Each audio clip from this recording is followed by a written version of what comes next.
तो हेलो बच्चों, मैं स्टार्ट करने जा रहा हूँ new chapter which is called chemical reactions and equations. तो सबसे पहले आपको बता दूं कि यहाँ पे केमिकल रिएक्शंस और इक्वेशंस ये लेसन में दो टॉपिक है। 10th स्टैंडर्ड का हम लोग ये लेसन कर रहे हैं, chemical reactions and equations which are very very important topic of chemistry. तो आपको पता होगा कि साइंस में बहुत सारे टॉपिक होते हैं, जैसे कि मतलब ऑर्गेनिक केमिस्ट्री होता है, इनऑर्गेनिक होता है, फिजिकल होता है, फिजिक्स होता है, केमिस्ट्री होता है, बायोलॉजी होता है। मैं बेसिकली आज केमिस्ट्री की बात कर रहा हूँ, ठीक है। तो केमिस्ट्री में सबसे इम्पोर्टेंट जो आपके 10th स्टैंडर्ड में एसएससी बोर्ड में केमिस्ट्री में जो सबसे इम्पोर्टेंट लेसन है वो है आपका chemical reactions and equation. Okay, तो केमिकल रिएक्शंस में सबसे पहले जानोगे केमिकल क्या होता है।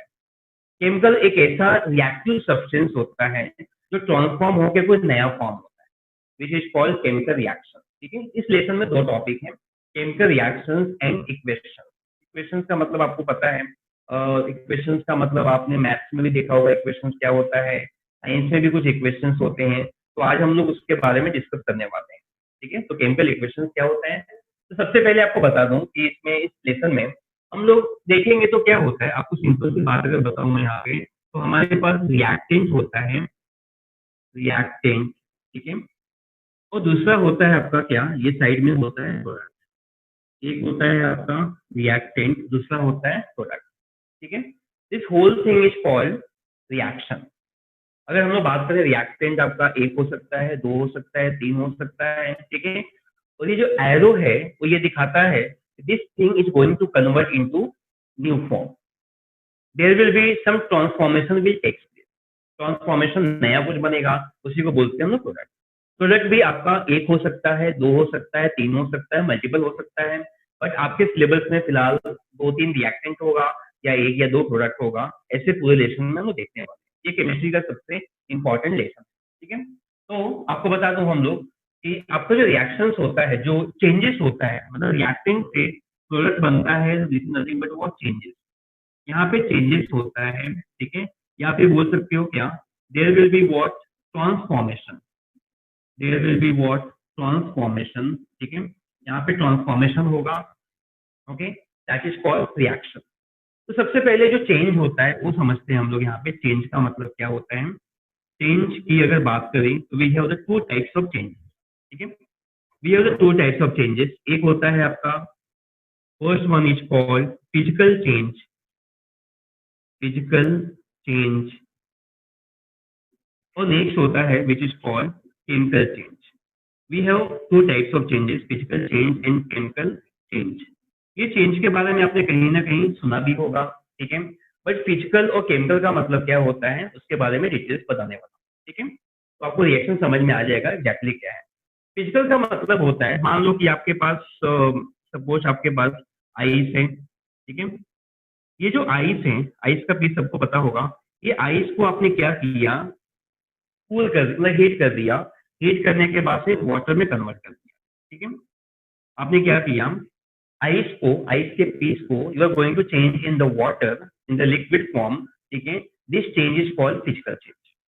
फिजिकल चेंज का मतलब आपको देख के समझ में आता है कि चेंज हो रहा है। अगर देख के समझ में आ रहा है कि चेंज हो रहा है, उसी को बोलते हैं फिजिकल चेंज। जैसे मान लो कि कोई रिएक्शन हुआ तो कलर भी चेंज हो सकता है, इसका मतलब रिएक्शन हुआ, ठीक है। तो फिजिकल चेंज मतलब क्या होता है। फिजिकल चेंज का मतलब देखो, यहाँ पे आइस था आपका, सॉलिड फॉर्म में होता है, तो सॉलिड से ये वाटर में कन्वर्ट हो गया, this change is called physical change. अब इसका उल्टा भी हो सकता है। हो सकता है कि जो वाटर है आपके पास, वाटर मिला, ठीक है। अब ये वाटर को आप कूल करोगे, बहुत टाइम तक कूल करोगे, फ्रिज में रखोगे, तो ये आइस भी बन जाएगा, ठीक है। ये आपका आइस बन जाएगा, आइस बन जाएगा, आइस के फॉर्म में कन्वर्ट हो जाएगा। तो this thing is called physical change. Physical change जो अपने आप से होता है और जिसको मतलब समझना बहुत इजी होता है, और देख के आप समझ जाओगे कि मतलब ये फिजिकल चेंज, ओके। अगर मैं बात करूं केमिकल चेंज के बारे में, तो chemical change is nothing but it's one kind of chemical reaction, ठीक है। केमिकल रिएक्शन होता है, ठीक है। अगर मैं केमिकल चेंज की बात करूं तो जैसे मैं एग्जांपल दे सकता हूं आपको यहाँ पे, rusting of iron, rusting of iron, ठीक है। रस्टिंग ऑफ आयरन, ठीक है। आयरन का मतलब सभी को पता होगा, आयरन का मतलब लोखंड होता है, ठीक है। ये लोखंड का जो रस्टिंग होता है, मतलब आप किसी भी लोखंड को आप आपके ग्रिल को देख लो, आपके घर में जो ग्रिल होता है, वो ग्रिल को देखो, मतलब नया ग्रिल लगाने के बाद 1 साल 2 साल के बाद क्या होता है, रस्टिंग हो जाता है, जिसको बोलते हैं हम लोग डिस्ट्रक्शन ऑफ मेटल। ठीक है, ये रस्टिंग मतलब क्या होता है कि मतलब उस आयरन को की क्वालिटी को खराब करता है, which is called rusting of iron. ये आपका केमिकल चेंज है, which is called chemical reaction. वहां पे एक रिएक्शन होता है which is called oxidation. Oxidation और रिजेक्शन हम लोग इसी लेसन में पढ़ेंगे, मतलब इस लेसन के लास्ट में दिया हुआ है, वहां पढ़ेंगे। तो रस्टिंग ऑफ आयरन हो सकता है आपका, ठीक है। इवन इनफैक्ट आप बोल सकते हो क्या, digestion of food, digestion of food, हम जो भी फूड को कंज्यूम करते हैं, जो भी फूड खाते हैं, तो पहले क्या होता है, हमारे बॉडी में डाइजेस्ट होता है, ठीक है। डाइजेस्ट होकर बहुत सारे प्रोसेस होते हैं, ठीक है। तो उसको बोलते हैं हम लोग क्या, केमिकल चेंज। तो जहां पर भी रिएक्शन होता है, ठीक है, केमिकल चेंज होता है, उसको बोलते हैं केमिकल चेंज। जहां पे भी फिजिकल चेंज, फिजिकल का मतलब सॉलिड से लिक्विड हो गया, लिक्विड से सॉलिड हो गया, कभी कभी गैस हो जाएगा। तो जहाँ पे फिजिकली चेंज होता है which is called physical change, और जहाँ पे कोई रिएक्शन होता है which is called chemical change. Okay, this points are very important. First of all you will note down this one, then I will continue next part. Okay, thank you so much. तो वापस से बोलता हूँ मैं आपको यहाँ पे कि केमिकल जो रिएक्शंस होता है, केमिकल रिएक्शंस, आई मीन ये लेसन में 2 टॉपिक हैं, we have the 2 topics. First one is called chemical reactions and second one is called equation. Okay, तो मैंने बताया chemical reactions is nothing but changes, change. You can say what, transformation. Transformation मतलब कोई चीज एक form से दूसरे form में कन्वर्ट होती है, which is called change, transformation, ठीक है। तो केमिकल रिएक्शन का मतलब जो चेंज होता है, जो मैंने बताया 2 टाइप का होता है, एक होता है आपका फिजिकल चेंज और दूसरा होता है आपका chemical change. Okay, now we are coming on the equation, ठीक है। इक्वेशन फॉर सिंपल लैंग्वेज में यू कैन से दैट, यहाँ पे बोल सकते हो क्या, you can say chemical equation. Chemical equation हम लोग पढ़ेंगे, ठीक है। केमिकल इक्वेशन किस फॉर्मेट में दिखा सकते हैं, एक होता है आपका केमिकल इक्वेशन और दूसरा होता है वर्ड इक्वेशन, ठीक है। आपको बता दूं कि पहले आपको बताना चाहता हूँ वर्ड इक्वेशन क्या होता है। वर्ड इक्वेशन, ठीक है, वर्ड इक्वेशन का मतलब क्या होता है कि हम लोग उसको लेटर में लिखते हैं, ठीक है।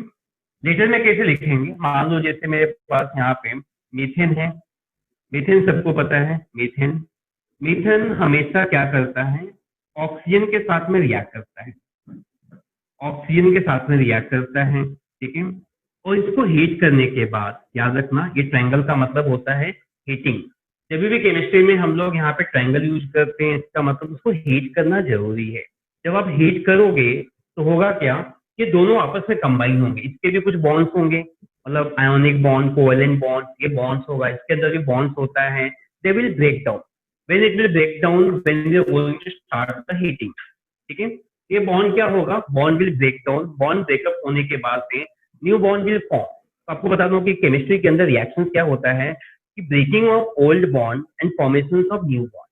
क्या बोला मैंने, breaking of old bond and formation of new bond is called chemical equation, ठीक है। तो मीथेन के CH4 होता है, इसका बॉन्ड टूटेगा, ऑक्सीजन का भी बॉन्ड टूटेगा, ठीक है, हीट करने में टूटेगा, और ये फॉर्म होगा यहाँ पे क्या, कार्बन डाइऑक्साइड।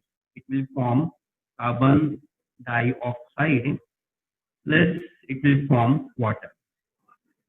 तो जब किसी भी केमिकल इक्वेशंस को, रिएक्शंस को वर्ड फॉर्म में दिखाते हो, वर्ड, ठीक है, WORD, वर्ड फॉर्म में दिखाते हो, विच इज कॉल्ड वर्ड इक्वेशंस। लेकिन वर्ड इक्वेशन बार बार यूज नहीं करना है, वर्ड इक्वेशन थोड़ा समझने के लिए हम लोग यूज करते हैं, ज्यादा यूज नहीं कर सकते, ठीक है। तो वर्ड इक्वेशन हमेशा केमिकल इक्वेशंस में होना चाहिए, ऐसा आपके बुक में बताया हुआ है, ठीक है। तो केमिकल इक्वेशंस को हम लोग क्या करेंगे, this word equations we should convert into what, chemical equations, ठीक है। तो केमिकल इक्वेशंस कैसे होगा, आपको मीथेन का फार्मूला पता होना चाहिए। मीथेन का फार्मूला होता है CH4, ठीक है। ऑक्सीजन का फार्मूला होता है, यू शुड नो, O2 होता है, ओके। इन दोनों को आपस में हीट करेंगे, ठीक है, हीट करेंगे। यहाँ पे ट्रायंगल का मतलब क्या होता है, हीटिंग करना, ओके। हीट करने के बाद से क्या होगा, कार्बन डाइऑक्साइड फार्मूला होता है CO2 एंड वाटर, वाटर का फार्मूला होता है H2O, वाटर इज H2O, ठीक है। Now this is called chemical equation, chemical equation, ठीक है। तो आज के लेक्चर में हम लोग डिस्कस करने वाले हैं केमिकल इक्वेशंस क्या होता है। ओके, तो केमिकल इक्वेशंस में दो बातें होती हैं, ठीक है, दो या तीन जो भी हो सकता है। ये साइड को हम लोग बोलते हैं क्या, this is called reacting, reactant जो आपस में रिएक्ट करते हैं, विच इज कॉल्ड रिएक्टेंट, ठीक है। एंड ये साइड में जो फॉर्म होगा, this side is called product, इसको हम लोग बोलेंगे क्या, प्रोडक्ट। प्रोडक्ट मैंने कहा था इट मे बी वन और it may be two three, कितना भी हो सकता है, ठीक है, प्रोडक्ट। ओके, और ये जो एरो है, आप देखो एरो, ये एरो इंडिकेट करता है this all thing is going to change into other form. तो केमिस्ट्री में रिएक्शन क्या होता है, this is one kind of transformation, one kind of changes, which is very important thing. Okay, यहाँ पे देखो आप रिएक्टेंट को आप क्या कर रहे हो, प्रोडक्ट में कन्वर्ट कर रहे हो, ठीक है, तो ये बहुत इंपॉर्टेंट है। तो दो बातें मैंने बताया, एक होता है वर्ड इक्वेशन, वर्ड मतलब जो वर्ड में दिखाते हैं, ये आपका वर्ड इक्वेशन हो गया, ठीक है। और केमिकल इक्वेशन क्या होता है, ये जो केमिकल इक्वेशन से आपका देखोगे तो आपका ये केमिकल इक्वेशन हो गया। तो इस टाइप के एग्जाम्पल को हम लोग बोलते हैं केमिकल इक्वेशन, ठीक है। और आपको बता दूं, ये जो केमिकल इक्वेशन होता है इसमें कुछ और भी बातें होती है, इसमें स्टेट्स को दिखाना बहुत जरूरी है। स्टेट्स का मतलब वो सॉलिड है, लिक्विड है, गैस है, वो दिखाना जरूरी होता है। जैसे मीथेन, आपको पता है मीथेन जो होता है वो आपका गैस फॉर्म में होता है, ओके जी, तो उसको जी से दिखा दो। O2 भी जो होता है वो गैस के फॉर्म में होता है, उसको यहाँ पे जी दिखा दो, जी का मतलब गैस होता है। Don't write full form GAS gas, वो लिखने की जरूरत नहीं है आपको, आप लिखोगे तो गलत नहीं होगा लेकिन इतना लंबा करने की जरूरत नहीं है। जी मतलब गैस ही होता है, ठीक है। CO2 का मतलब क्या होता है, CO2 का मतलब यहाँ पे क्या होता है, गैस, होता है, CO2 आपका गैस होता है। वाटर, आप बोलोगे इससे वाटर तो हमारा लिक्विड। लिक्विड होता है, लेकिन आपको बता दूं वाटर यहाँ पे गैस होता है, वाटर यहाँ पे गैस होगा, ठीक है। कोई मुझे बता सकता है कि वाटर गैस क्यों होगा, ठीक है। ओके, मैं बताता हूँ आपको वाटर गैस क्यों होगा, क्योंकि ये जो प्रोडक्ट आपको मिल रहा है, ये प्रोडक्ट तब मिल रहा है जब आप इसको हीट कर रहे हो। तो हीट करने पे वाटर जो आपको मिलेगा it will be in the form of what, vapour, जिसको बोलते हैं वाटर वेपर। तो जो वाटर वेपर होता है they are in the form of what, gases form, ठीक है। तो आप इतना नोट डाउन कर लो, फिर हम आगे चलते हैं। ओके, तो ये मैं रब कर देता हूँ। और तो मैंने आप लोगों को अभी तक मीनिंग एक्सप्लेन किया कि केमिकल रिएक्शन क्या होता है एंड केमिकल इक्वेशन क्या होता है, ये मैंने बताया, ठीक है। तो आज के लेक्चर में उस पर हम लोग थोड़ा काम करेंगे, क्योंकि जब तक हम लोग उस पर प्रैक्टिस नहीं करेंगे आपको समझ में नहीं आएगा। प्रैक्टिस करना बहुत जरूरी है, ठीक है। तो मैं आपको यहाँ पे क्या करूंगा, वर्ड इक्वेशन में दूंगा, ठीक है, और आप उसको केमिकल इक्वेशन में कन्वर्ट करोगे, ठीक है। तो मेरा क्वेश्चन ये है कि convert convert following word equation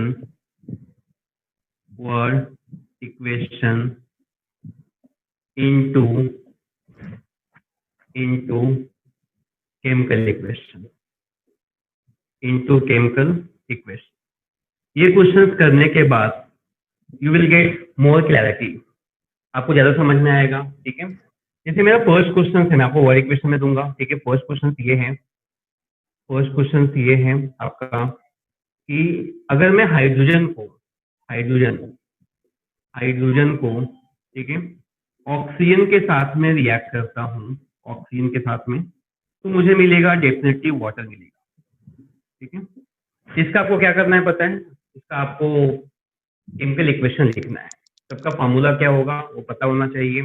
और ये फार्मूले आपको 7th 8 में सिखाया गया है, 9th में सिखाया गया है, ठीक है। तो सब फार्मूले पता होगा। जैसे वाटर का फार्मूला आपको पता है H2O होता है, ऑक्सीजन का फार्मूला O2 होता है, हाइड्रोजन का फार्मूला H2 होता है।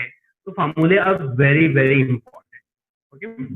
सेम आपको यहाँ पे क्वेश्चन देता हूँ मैं यहाँ पे, ओके। क्वेश्चन नंबर 2 होगा आपका, मान लो मेरे पास यहाँ पे फॉस्फोरस है, फॉस्फोरस फॉस्फोरस को मैं सर रिएक्ट योर करता वॉइस हूँ इज ब्रेकिंग सर। क्लोरीन के साथ में। क्लोरीन आपको पता होगा, क्लोरीन ये फॉर्म करेगा phosphorus trichloride, this will form phosphorus trichloride, trichloride trichloride ये फॉर्म करेगा फॉस्फोरस ट्राइक्लोराइड, ओके। एक इक्वेशन हो देता हूँ, ठीक है। अगर मैं हाइड्रोजन को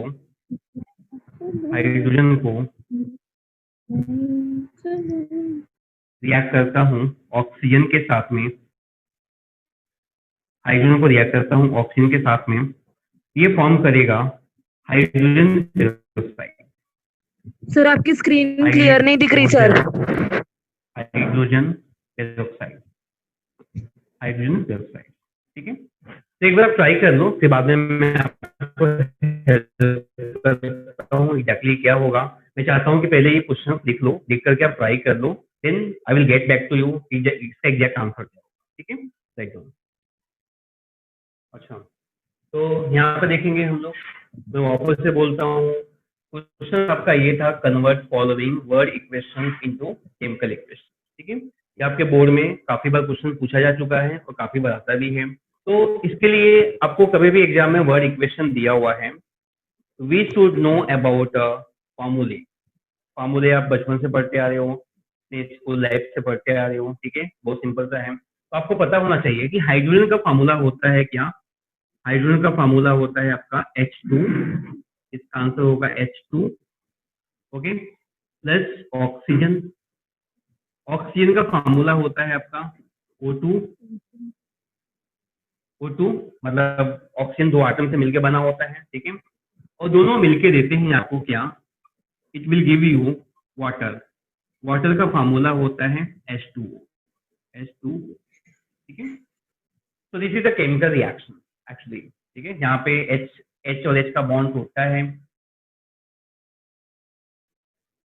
कुछ रिएक्शंस होता है, रिएक्शंस होके बनाता है क्या आपका ये वाटर H2O। सेम अगर मैं बात करूं यहाँ पे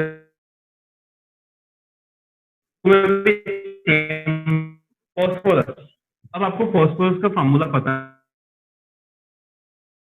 है, बट कोई बात नहीं, मैं बता दूंगा आपको। फॉस्फोरस का फॉर्मूला होता है P4। जैसे हाइड्रोजन दो हाइड्रोजन से बना है, सेम फॉस्फोरस आपका 4 एटम्स ऑफ एटम से बना है। फॉस्फोरस का फॉर्मूला होता है P4, डोंट फॉरगेट, ठीक है। फिर क्लोरीन का फॉर्मूला होता है Cl2 होता है। दोनों कंबाइन करके आपको यहाँ पे देने वाले हैं फॉस्फोरस ट्राइक्लोराइड। ये क्या होता है, phosphorus trichloride PCl3, this is called PCl3, phosphorus trichloride. बस हो गया आपका इक्वेशन में, ठीक है, ओके। तो आप ऐसे दिखा सकते हो यहाँ पे। और आपका यहाँ पे देखोगे तो क्वेश्चन नंबर 3 में आपका है हाइड्रोजन। हाइड्रोजन का फार्मूला क्या होता है, हाइड्रोजन का फार्मूला होता है H2, very good, H2 plus oxygen का फार्मूला होता है आपका O2 होता है। और ये दोनों कंबाइन होकर के यहाँ पे बनेगा कि आपका हाइड्रोजन पेरोक्साइड। अब हाइड्रोजन पेरोक्साइड क्या होता है, H2O2 होता है, H2O2, ठीक है। वाटर में H2O होता है और इसके अंदर क्या होता है H2O2, ठीक है। तो काफी लोगों के दिमाग में क्वेश्चन आ रहा होगा, सर ऐसा कैसा यहाँ पे हाइड्रोजन प्लस ऑक्सीजन कंबाइन होकर वाटर बनता है। सेम आप बोल रहे हो कि हाइड्रोजन ऑक्सीजन कंबाइन होके मतलब हाइड्रोजन पेरोक्साइड बनता है, ऐसे कैसे बोलते हैं रिएक्शन कंडीशन, ठीक है। रिएक्शन कंडीशन क्या होता है कि किसी भी चीज को आप ज्यादा हीट करोगे तो प्रोडक्ट कुछ और मिलेगा, कम करोगे तो कुछ और मिलेगा। तो ये जो चेंज होता है मतलब सेम रिएक्टेंट होगा बट यहाँ पे कंडीशन डिफरेंट होगा, तो प्रोडक्ट भी क्या होगा आपका डिफरेंट होगा। कभी कभी रिएक्शंस को फास्ट करने के लिए हम लोग कैटलिस्ट यूज करते हैं, ठीक है। कैटलिस्ट का नाम सुना होगा, कैटलिस्ट, ठीक है। कैटलिस्ट मतलब यहाँ पे लिखता हूँ कैटलिस्ट। कैटलिस्ट क्या करता है, रिएक्शंस को फास्ट करता है, स्लो करता है, तो बोलते हैं हम लोग कैटलिस्ट, ठीक है। कभी कभी हम लोग कैटलिस्ट यूज करते हैं, कभी कभी प्रेशर ज्यादा होता है तो रिएक्टेंट जल्दी कंबाइन होकर प्रोडक्ट देगा, कभी कभी वॉल्यूम ज्यादा होता है, कभी टेम्परेचर ज्यादा होता है, तो अलग अलग कंडीशंस में सेम रिएक्टेंट अलग प्रोडक्ट देगा, ठीक है। ये हम देखने वाले हैं नेक्स्ट लेक्चर में, आज नहीं नेक्स्ट लेक्चर में देखेंगे, ठीक है। और दूसरी बात है यहाँ पे स्टेट दिखाना बहुत इंपॉर्टेंट होता है। स्टेट मतलब क्या, हाइड्रोजन कौन से स्टेट में है, आपका गैसेज स्टेट में है, O2 आपका गैसेज स्टेट में है, वाटर आपका लिक्विड स्टेट में है, तो L दिखाना होता है, ठीक है। यहाँ पे स्टेट दिखाना बहुत जरूरी होता है, ये भी हम लोग देखने वाले हैं नेक्स्ट लेक्चर में। तो नेक्स्ट लेक्चर का आपका टॉपिक होगा how to balance the equation. आपने सुना होगा रिएक्टेंट और प्रोडक्ट को हम बैलेंस करते हैं, equation should be balance. Balance नहीं होगा तो आपको समझ में नहीं आएगा। तो आपको ये समझ में आ गया होगा कि इसको बोलते हैं रिएक्टेंट, ये होता है प्रोडक्ट, इसको बोलते हैं रिएक्टेंट, ये होता है आपका प्रोडक्ट, इसको बोलते हैं रिएक्टेंट, ये होता है आपका प्रोडक्ट। रिएक्टेंट एक भी हो सकता है, दो भी हो सकता है, तीन भी हो सकता है। प्रोडक्ट भी एक भी हो सकता है, दो तीन कितना भी हो सकता है। पर इनको बैलेंस करना बहुत जरूरी है, इनको बैलेंस करना बहुत जरूरी है। अब ध्यान से देखो, यहाँ पे ध्यान से देखो, ये साइड में क्लोरीन का Cl2 है, यहाँ पे 3 है, तो this is not balance equation. तो नेक्स्ट लेक्चर में बात करने वाले हैं कि सभी का स्टेट्स कैसे दिखाएंगे और इक्वेशन बैलेंस कर कैसे करेंगे और कौन कौन से टाइप्स ऑफ रिएक्शन होता है। टाइप्स ऑफ रिएक्शन उसके नेक्स्ट लेक्चर में देखेंगे, बट नेक्स्ट लेक्चर में बात करने वाले हैं कि how we balance the equation. ठीक है, तो आप इतना करके रखो, इतना प्रैक्टिस करके रखो, हम लोग मिलते हैं नेक्स्ट लेक्चर में। ठीक है, तो thank you for listening me, for your valuable time and patience. Okay, bye bye to all of you, have a nice day, thank you.